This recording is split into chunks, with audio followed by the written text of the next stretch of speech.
खंबीरपणे माझ्या पाठीशी आहे असं मी या ठिकाणी समजतो. बांधवांनो, आपण आज निर्धार मेळावा करतोय.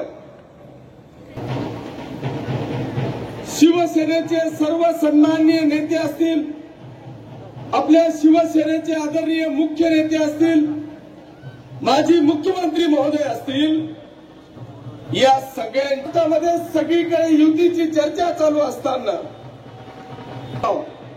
परवानगी विना पाचोरा आणि भडगाव मतदारसंघामध्ये युती होणार नाही. शिवसेना ही स्वतंत्र लढेल अशा पद्धतीची घोषणा त्या ठिकाणी केली.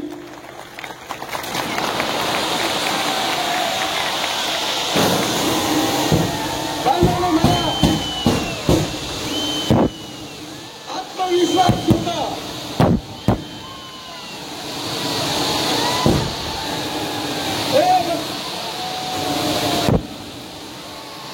मला आत्मविश्वास होता की मी या पाचोरा आणि भडगाव मतदारसंघातल्या जनतेच्या हृदयावर निश्चितपणे एवढं स्थान निर्माण केलेलं आहे की जो निर्णय मी घेईल त्या निर्णयाच्या पाठीशी या माझ्या मतदारसंघातली जनता, हा आत्मविश्वास मला होता. मी हा निर्णय घेतला. आदरणीय अमित शहा साहेब, आताचे मुख्यमंत्री आदरणीय देवेंद्रजी फडणवीस साहेब यांनी भारतीय जनता पक्षाच्या सगळ्या पदाधिकाऱ्यांना सूचना केल्या, त्यांना आदेश केले की एकनाथ शिंदे साहेबांच्या सोबत आलेला एकही आमदार या महाराष्ट्रात पडता कामा नये अशा पद्धतीचा सज्जड दम या दोघही नेत्यांनी महाराष्ट्रातल्या भाजपला दिला. पण तुम्ही सगळ्यांनी पाहिलं, एवढे सगळे आदेश देऊन सुद्धा जर का आदेशाचं पालन होणार नसेल, मग यांना काय देशाच्या पंतप्रधानांचे आदेश पाहिजे, मोदी साहेबांचे आदेश पाहिजे? बांधवांनो, यांनी आदेशाचं पालन केलं नाही. आणखी बंडखोर उमेदवार उभा केला आणि एक बोटावर मोजण्या इतके भाजपचे पदाधिकारी आपल्या बाजूला ठेवायचे आणि अख्खी भाजप त्या बंडखोराच्या मागे उभी करायची. इतके नालायक धंदे मी गेल्या 10 वर्षापासून यांचे पाहतोय. बरं, उभा राहिला. सभा झाली तेव्हा हेच बावनकुळे साहेब प्रदेशाचे अध्यक्ष होते. मी रात्री 2-2 वाजता यांना फोन केला, फोन रिसिव्ह व्हायचा नाही. एक चिठोरं लिहून पाठवलं जायचं, याच्यावर कार्यवाही करा. अरे, आज बंडखोरी तर केलीच, पण पदाच्या रूपाने तुम्ही यांना शाबासकी देताय, त्याला पुरा शाबासकी देताय, कार्यवाही नाही. हे ठीक आहे, तुमच्या सगळ्यांच्या आशीर्वादाने हे विष सहन करण्याची ताकद तुमच्या सगळ्यांच्या आशीर्वादाने या किशोरप्पामध्ये होती. मी ते पचवू शकलो. पण आज माझं इलेक्शन या तळागाळातल्या कार्यकर्त्यांचं आहे. हा एक शिवसैनिक फाटका आहे. याचा एक पैसा हा घामाचा आहे, रक्ताचा पैसा आहे. मी या कार्यकर्त्याची फसवणूक आज नंतर पाहू शकणार नाही. यांची लूट मी पाहू शकणार नाही. आणि म्हणून बांधवांनो, मी तुमच्या सगळ्यांच्या खातीर शिवसेनेच्या सगळ्या नेत्यांची माफी मागून मी हा निर्णय घेतलेला आहे. या पाचोरा आणि भडगाव मतदारसंघातल्या प्रत्येक संस्थेवर या शिवसेनेच्या धनुष्यबाणाचा भगवा झेंडा अतिशय कौलाने फडकवायचा आहे. ही फडकवण्याची क्षमता आपल्याला या ठिकाणी निर्माण करायची आहे. मला आत्मविश्वास आहे. अरे, ही जनता आपल्या सोबत आहे. अरे, आजपर्यंतच्या इतिहासात मी पहिला मुख्यमंत्री पाहिला ज्याचं नाव आहे एकनाथजी शिंदे साहेब आणि या महाराष्ट्रातल्या तमाम लाडक्या भगिनींचा भाऊ की हा पाचोरा आणि भडगाव तालुका हा सरसकट ओला दुष्काळ जाहीर झाला. नुसता जाहीर झाला नाही तर भाऊ हा मागचा येणारा पाऊस सुद्धा की जे 10-20% पीक येणार होतं ना ते सुद्धा या पावसाने खाऊन घेतलं. हा माझा विकासापासून मागे गेला ही वस्तुस्थिती आहे. माझी विनंती आहे भाऊ की जसा हा शेतकरी 5 वर्ष मागे गेला तशा या तुमच्या आमदारांनी गेली 10 वर्ष या मतदारसंघाच्या विकासाकडे लक्ष केंद्रित केलं आणि या पाचोरा आणि भडगाव मतदारसंघाला या उत्तर महाराष्ट्राचा विकासाचा पॅटर्न तयार करण्याचा प्रयत्न केला. ज्या पद्धतीने माझा हा शेतकरी बांधव आज 5 वर्ष मागे गेला त्याच पद्धतीने हा तुमचा आमदार सुद्धा विकासाच्या दृष्टिकोनातून भाऊ 5 वर्ष मागे गेला. माझे धरणं वाहिली, माझे रस्ते फुटले, माझे पुलं वाहून गेली. आज शेतात जायला माझ्याकडे रस्ता नाही इतकी दयनीय अवस्था आज माझ्या मतदारसंघामध्ये झालेली आहे. दुसऱ्या बाजूला शासनाकडे पाहावं. 1 वर्ष झालं. 1 वर्षामध्ये भाऊ आणि आमदार चंद्रकांत भाऊ या ठिकाणी साक्षीदार आहेत. बांधवांनो 1 वर्षात 1 फुटकी कवडी सुद्धा या युतीच्या काळामध्ये या आमदारांना मिळालेलं नाहीये. आता आम्हाला एकच सहारा आहे तो म्हणजे पालकमंत्री गुलाबरावजी पाटील साहेब. शासनाकडून आता काय अपेक्षा करावी. आज जर का पाहिलं तर इतका सत्यानाश मतदारसंघामध्ये झाला आणि ज्या एकनाथ शिंदे साहेबांनी या महाराष्ट्रामध्ये योजना राबवली होती 1 रुपयामध्ये पीक विमा. जर तो 1 रुपयाचा पीक विमा या वर्षी चालू राहिला असता तर शासनाकडे हात पसरवायची गरज माझ्या या शेतकरी बांधवाला आली नसती. तुम्ही तो 1 रुपयाचा पीक विमाही बंद केला आणि हा आमचा शेतकरी आज हवालदिल झाला. बच्चू कडू साहेब कोणत्या पक्षाचे आहेत मला माहित नाही, पण त्यांनी पहाडच्या माध्यमातून या राज्यातल्या तमाम शेतकरी बांधवांचं शेतीचं कर्ज माफ व्हावं याच्यासाठी आंदोलन केलं. मी किशोरप्पा वैयक्तिक या पाचोरा आणि भडगाव मतदारसंघातल्या जनतेच्या वतीने त्या बच्चू कडू साहेबांचं मनापासून अभिनंदन करतो आणि आपल्या सगळ्यांच्या वतीने या मतदारसंघातल्या जनतेच्या वतीने राज्याचे मुख्यमंत्री आदरणीय देवेंद्रजी फडणवीस साहेबांना हात जोडून विनंती करतो की साहेब आता 30 जूनची तारीख देऊ नका. अरे आज इतका परेशान झालेला हा शेतकरी आहे याची तात्काळ कर्जमाफी करा अशी आग्रहाची विनंती मी या राज्याचे मुख्यमंत्री आदरणीय देवेंद्रजी फडणवीस साहेबांना करतो. पण या पाचोरा आणि भडगाव मतदारसंघात विरोधकच शिल्लक नाही की तो आवाज उठवेल. सगळे विरोधक भारतीय जनता पक्षामध्ये गेले. प्रियाताईंनी सांगितलं वैशुताई इतका आव्हानात होती. कधी कधी मला बी वाटायचं की उद्धव साहेबांना 2च मुलं आहेत त्यांना मुलगी नाही.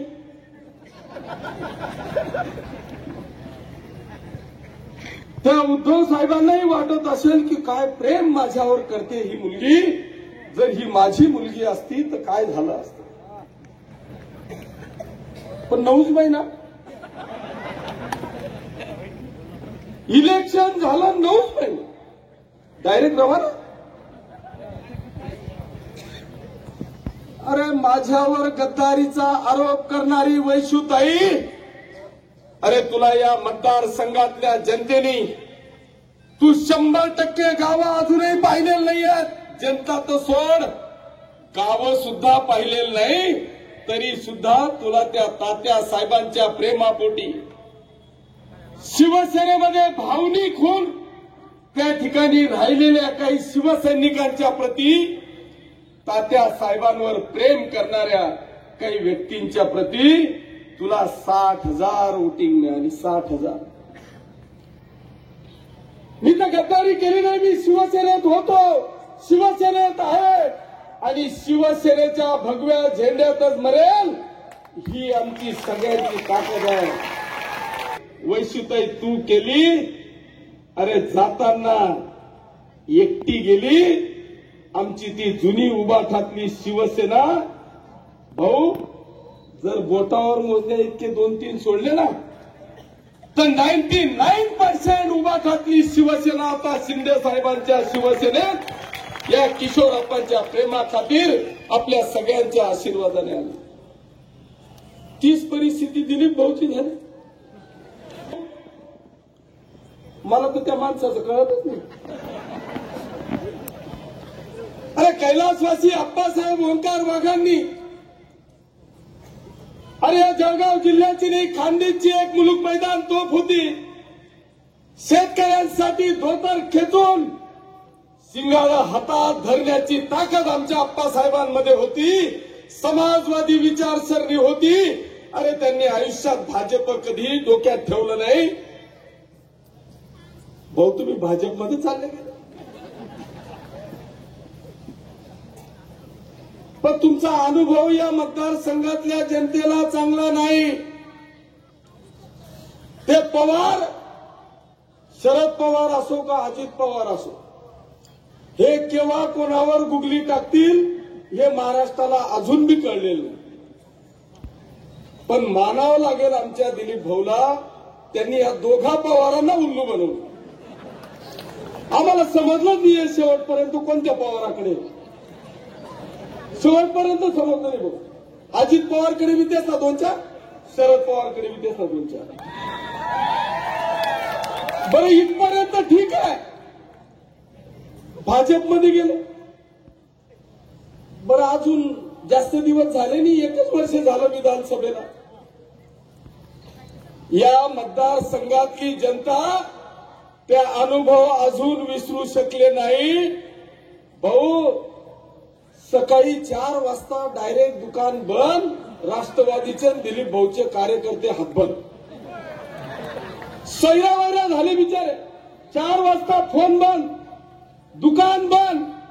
आणि ते राष्ट्रवादी त्यांच्या सोबत सुद्धा एक बी गेला नाही की हा ऐन वेळेवर असं तमाशा करतो. सगळे राष्ट्रवादी किशोरप्पाकडे आले की नाही, राष्ट्रवादीवाले इथंच बसलेले असतील भरपूर. मी हे सांगायचं कारण असं आहे की भाजपवाले हुशार. तुम्ही उमेदवारी फायनल केलेली आहे, पण सकाळी 4 वाजता दुकान बंद होण्याची भीती ही नाकारता येत नाही. त्याच्यामुळे जरा सावध राहा. केव्हा दुकान बंद होईल याचा भरोसा नाही. त्याच्यामुळे एक कार्यकर्ता तिथे गेला नाही.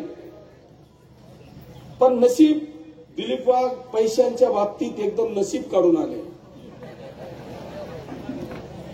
काय झालं, मी बी जर गोड गोड बोललो असतो ना भाजपवाल्यांशी, तर दिलीप भाऊची लॉटरी लागली नसती. पण आता मी पहिल्याच दिवशी टांगापलटी घोडा फरार करून टाकला. दिलीप भाऊ भाग्यवान आहे. आता मी इतका उलटा चालतोय म्हणून पूर्वकडून बी पश्चिमकडून बी लाट चालू होणार आहे. इकडून बी इकडून बी आणि काहीच ठिकाणा नाही, हे दोन्हीच कडूनच आहे. पण ती लक्ष्मी मला नाही वाटत हा सगळा अनुभव पाहून भाऊंपर्यंत पोहोचेल. हरकत नाही. मी विचार केला भाऊ की हे सगळे अचानक गेले कस काय. बरं हे गेले तर सगळ्या संस्था चालक आहे. नेमकं काय झालं, आपले शिक्षण मंत्री आदरणीय भुसे साहेबांनी या महाराष्ट्रातल्या सगळ्या शिक्षण संस्थांवर एसआयटी लावून टाकली. आणि यांचा एवढा मोठा तमाशा आहे. प्रताप नाना संस्थाचालक, दिलीप भाऊ संस्थाचालक, अमोल भाऊ संस्थाचालक, वैशुताई संस्थाचालक. यांनी पाहिलं की बेटा आपण सगळेजण किशोरप्पाच्या विरोधात लढलेलो आहे. जर भुसे साहेबांनी आपली बी एसआयटी लावली तर मध्ये गेल्याशिवाय पर्याय नाही. कारण 50-50 जणांचे घेऊन बसलेले आहेत आणि 2-2 जण नोकरीला लागलेले आहेत. त्याच्यावरच यांचा उदरनिर्वाह चाललाय. त्याच्यामुळे निदान आपली चामडी वाचवण्याकरता हे भाजपमध्ये गेले. पण तुमच्या सगळ्यांच्या साक्षीने आज मी या ठिकाणी सांगतो की जर का तुम्ही या पाचोरा आणि भडगाव मतदारसंघातल्या गोरगरीब जनतेची क्वालिफिकेशन घेतलेल्या विद्यार्थ्यांची जर का फसवणूक करणार असाल तर आजपासून सावध राहा. मुख्यमंत्री जरी भाजपचे असतील ना तरी शिक्षण मंत्री किशोरप्पाचे हे शिवसेनेचे हे विसरू नका. बांधवांनो, मला यांच्यावर बोलून खूप वेळ घेणार नाही कारण आपल्याला भाऊंना ऐकायचं आहे. पण माझी पाचोरा नगरपालिका असेल, भडगाव नगरपालिका असेल, जिल्हा परिषद पंचायत समिती असेल, मी आज आपल्याला या निमित्तानं सांगेन की आपल्याला शिवसेनेचा जर का भगवा झेंडा फडकवायचा असेल तर आपल्याला आजपासून बाजूला कामाला लागायचे. हे इतके परेशान झाले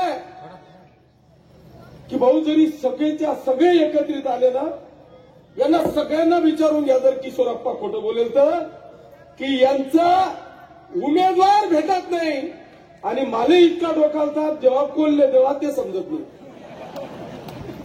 उडीवर दुडी आहे, उडीवर दुडी आहे. इतकं भयानक काम या पाचोरा आणि भडगाव मतदारसंघामध्ये त्यांनी आता शेवटी मी असं ऐकलं की वाटाघाटी करून घेतली.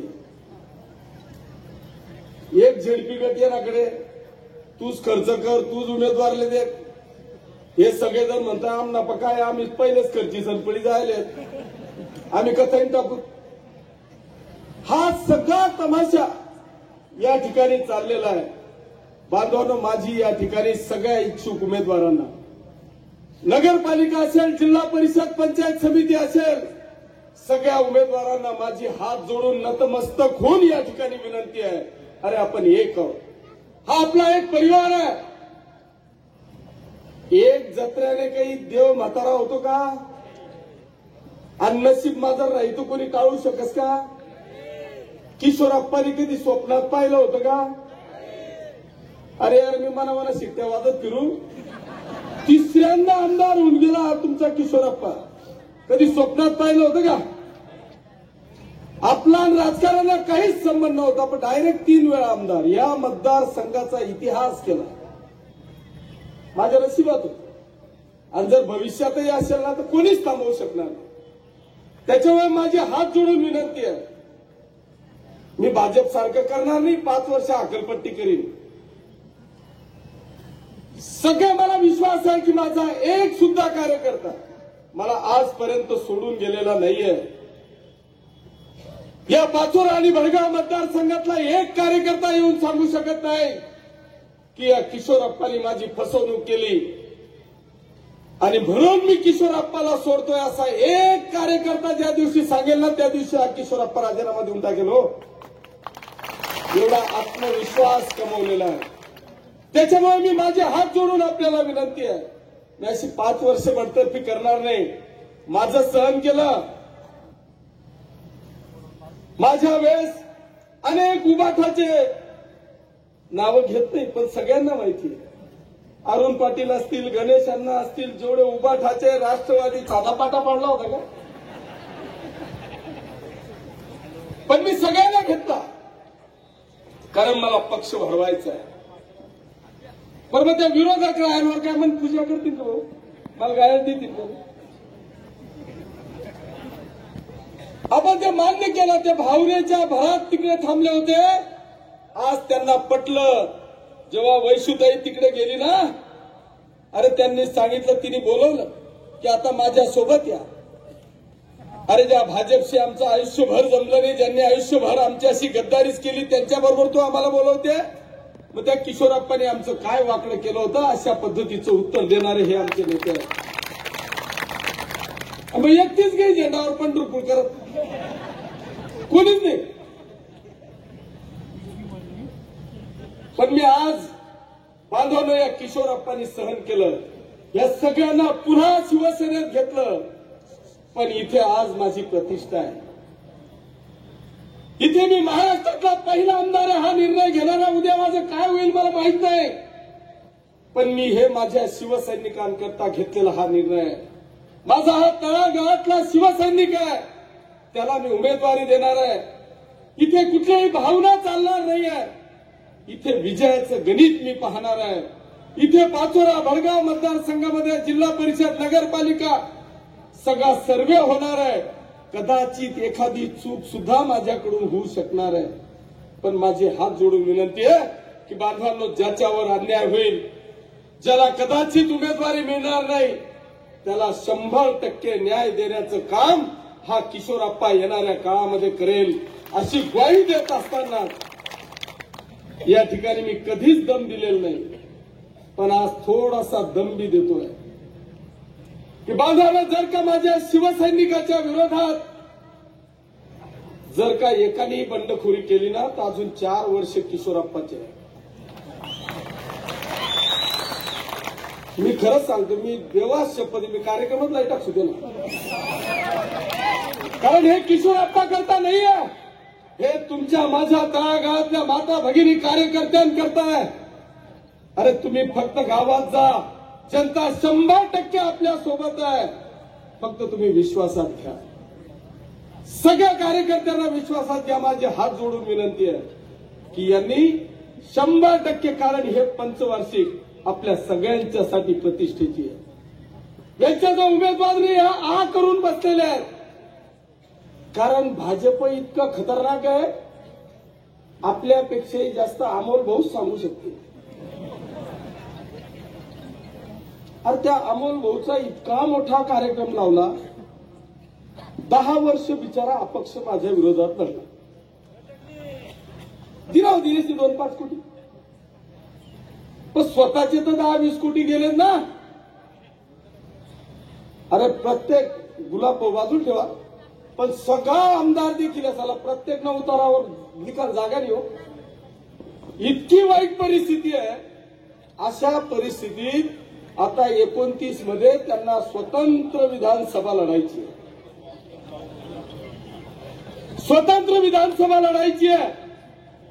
आणि स्वतंत्र लढत असताना ज्या माणसांनी 10 वर्ष विरोधकांचा विषय विचार न करता जेव्हा अपक्ष लढला, त्या माणसाला आता साथ देण्याच्या ऐवजी त्याच्या छातडावर हे 3 आणून ठेवले.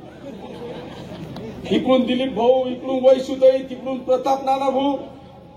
तो बिचारा इतका परेशान आहे की मी सलग 10 वर्ष पक्ष चालवला, विरोधात लढलो, यांच्याशी विरोध घेतला आणि आज माझ्या छातडावर या ठिकाणी आणून ठेवले असं अमोल भाऊ म्हणत नाही.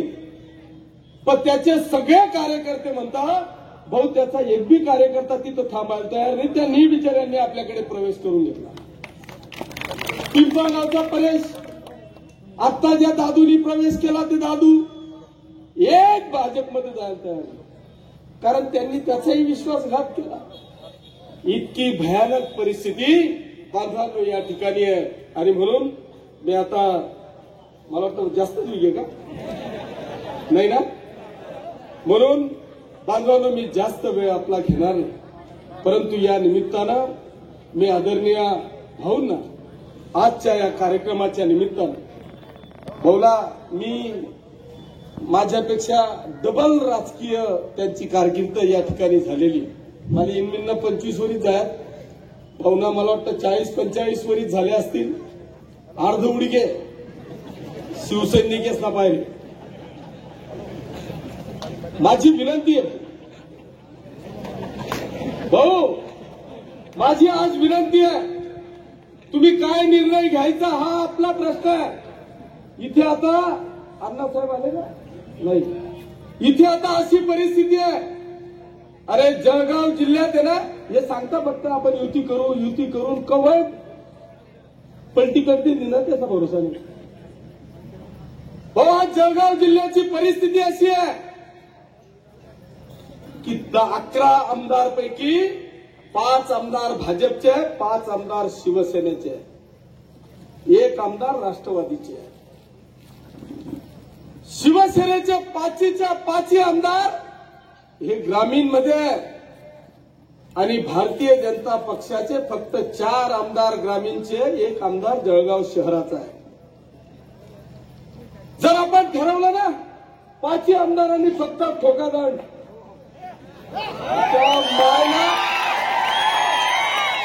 अरे जर का जिल्हा परिषदेवर अध्यक्ष नाही बसला ना 100% जिल्हा परिषदेवर अध्यक्ष बसेल. जिल्हा परिषदेवर हे काय सांगता आमचा अध्यक्ष बसेल. अरे आपले 7 आणि ते तर सोडा आणखी माजी आमदार आपले शिरीष दादा येऊन गेले. तर ते बी 2-4 राहण्याशिवाय राहणार शिरीष दादा. फक्त एवढीच एक विनंती आहे समुद्र महिनी, एक बादल्या आमले वाढ द्या भाऊ. एक बादली मी जमून देईल ना. त्यांना 2 बादल्या पाहिजे चंदू. हा तिथं डबल आहे ना. नाथा बोबी आणि गिरीश बोबी आहे. आमच्याकडे काय नाही भाऊ, एकच बाजली. आमले 1 बादली दिली तरी चालेल.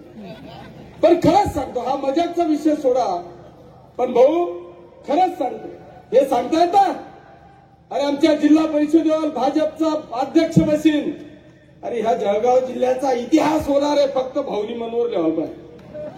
शिवसेनेचा जिल्हा परिषदेचा अध्यक्ष या जिल्हा परिषदेमध्ये बसणार आहे. त्याच्यामुळे भाऊंना माझी हात जोडून विनंती, 1 पाऊल या पुढे, नाही तर आमले बोलायला ना तुम्ही गुपचूप बसा. शेवटी मंत्रिमंडळात त्यांना बसायचं असतं. आता आमनं काय असं मी वरीसभर रुपया भेटेल, पुढे काय भेटी ते माहित नाही. अशी बी ठणठण तशी बी ठणठण. से आपला गुलाब पालकमंत्री जे भेटलं ते भेटलं.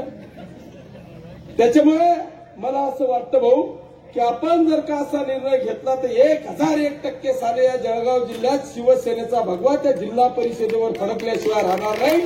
अशी आग्रहाची विनंती.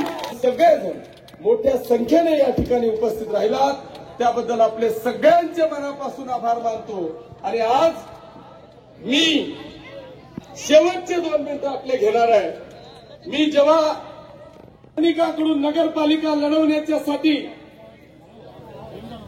आदरणीय सुरेश दादा जैन शिवसेनेत असताना त्यांच्या आघाडीवर आपण या पाचोरा नगरपालिकेचं इलेक्शन लढलो. आणि ते लढत असताना अशाच 1 नोव्हेंबरच्या तारखेला मी पाचोरा शहरातल्या सगळ्या मायबाप जनतेला बोलवलं आणि त्यांना सांगितलं की जर का तुम्हाला हा किशोरप्पा पाहिजे असेल, तुम्हाला या वाढदिवसाचं या किशोरप्पाला काही गिफ्ट द्यायची इच्छा असेल तर माझ्या ताब्यात फक्त पाचोरा नगरपालिका या वाढदिवसाच्या निमित्तानं गिफ्ट द्या असं आव्हान मी त्या काळामध्ये केलं. आणि त्यावेळेस आदरणीय सुरेश दादा व्यासपीठावर होते. बांधवांनो 24 पैकी 19 नगरसेवक या पाचोरा नगरपालिकेमध्ये आपले निवडून दिले या पाचोरा शहरातल्या जनतेने. आणि त्या दिवसापासून या शहराचा विकास तुम्ही पाहताय. या शहराचा चेहरा मोहरा बदलण्याचं काम आपण या ठिकाणी केलं. मी आज बांधवांनो किशोरप्पासाठी नाही, मी या पाचोरा आणि भडगाव तालुक्याच्या विकासासाठी, या पाचोरा आणि भडगाव मतदारसंघातल्या तमाम शिवसैनिकांसाठी, या पाचोरा भडगाव मतदारसंघातल्या तमाम माता भगिनींजवळ बांधवांजवळ या किशोरप्पांनी आयुष्यात मतदानाच्या पलीकडे काही मागितलेलं नाही. पण आज माझ्या शिवसैनिकांकरता जर आपल्याला द्यायचं असेल मला गिफ्ट तर जिल्हा परिषद, पंचायत समिती आणि नगरपालिकेचा शिवसेनेचा भगवा झेंडा हा मला वाढदिवसाचं बक्षीस द्यावं अशा पद्धतीची विनंती या ठिकाणी करतो. बांधवांनो आज खऱ्या अर्थाने सगळ्यांना असं इच्छा होती की इथल्या नगरपालिकेची उमेदवारी जाहीर करावी. पण मला वाटतं मी एवढा मोठा नाही. गुलाबभाऊ आहेत, शिवसेनेचे ते नेते आहेत. अर्थात प्रियाताई आणि सुनीता या दोघांमध्येच कॉम्पिटिशन होती. तिसरा अर्ज कोणाचाच आलेला नाही. त्याच्यामुळे सुनीताला असं वाटतंय की माझी उमेदवारी जाहीर होईल. खरं म्हणजे भाऊ परिस्थिती अशी होती, या मतदारसंघामध्ये म्हणजे अभिमानाने सांगावं असं वाटतं की माझा सुमित गेल्या 6-7 वर्ष झाले इतकी माझ्यापेक्षाही जास्त या जनतेच्या मायबाप जनतेच्या हृदयावर स्थान केलं. मलाही वाटत होतं की जर का जनरल पुरुष निघाला तर सुमित नगराध्यक्ष होईल, त्याची तर डिक्लेअर करायची बी गरज नव्हती, तुम्हीच सांगितलं असतं. पण दुर्दैव महिला राखीव निघाली. आता महिला राखीव करता एकच अडचण आलेला आहे. व्यासपीठावर शिवसेनेचे नेते बसलेले आहेत. मी आज उमेदवारी जाहीर करणार नाही. मी विनंती करेन आदरणीय भाऊंना की आपण आपले मुख्य नेते आदरणीय शिंदे साहेबांची चर्चा करून सुनीताची मागू ना. सुनीता पाटील यांची नगराध्यक्ष पदासाठी उमेदवारी आपण जाहीर करावी अशी आग्रहाची विनंती करतो. मी पुन्हा एकदा तुमचे सगळ्यांचे मनापासून आभार मानतो आणि थांबतो. जय हिंद, जय महाराष्ट्र. होतोय